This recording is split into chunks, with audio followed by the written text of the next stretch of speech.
Welcome to my channel. This is the man with the movie camera. Let me take you back to my life in late 2018. This is Amsterdam, one of the world's most rammed full of people tourist magnets in the 2010s when I lived there. So, people live in apartments and you get tight staircases and narrow corridors. Actually, this space felt like luxury to me. Just outside this door there is Led Zeppelin, literally 30 seconds walk. That's the beating heart of entertainment and buzz in the city for me. When I first came to Amsterdam for a 3-day break from London, I stayed in a hostel called the Flying Pig. What happened was that I lived, rudimentarily, high off my kite, on some of the world's most potent cannabis. I was visiting a friend from England who had gone to live there with his girlfriend. I loved Amsterdam so much I kept going back whenever I got the chance. It was a perfect escape from the UK, and less than an hour's flight, so it was, essentially, a local journey as we were in the EU back then. I lived in Amsterdam for around 7 years, with some breaks in between. I moved there when the canals were frozen over in February 2012. And I left in May 2019. This apartment was definitely one of the best places I stayed in. The lounge of the apartment was decent, I loved the 6-seater table, and the wall-mounted television. Good bathroom. Terrace area, which I used occasionally, when I was taking marijuana.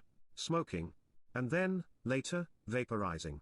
I haven't smoked marijuana for about 5 years, since 2018. But I did give up while I was in Amsterdam. So, it's about 5 years, I haven't smoked anything. I don't smoke cigarettes. I graduated to a largely solo lifestyle in Amsterdam. It just suited my purpose better. You see, I always knew I was headed to Asia. Amsterdam was just a place to focus as hard as possible on getting into the best possible shape, financially, physically, spiritually, for moving to Asia. As you can see, here, in Amsterdam, cycling is a no-fuss leisure pursuit and functional daily transport. Typically I would have my iPod on, so you know you've got oral stimulation. Sights plus sounds.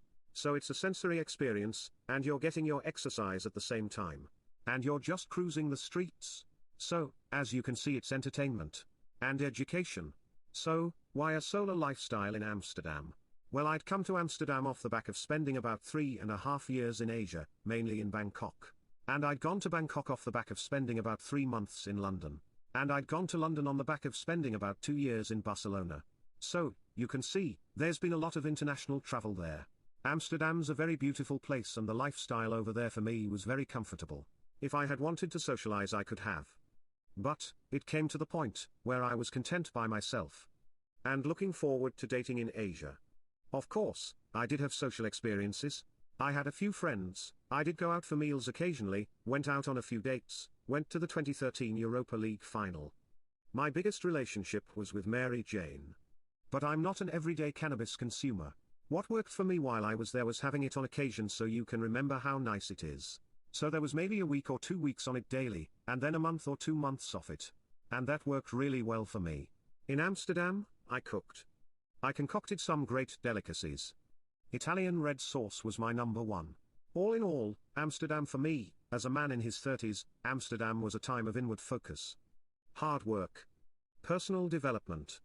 And putting together the business and investment framework that will allow me to be even happier in Asia.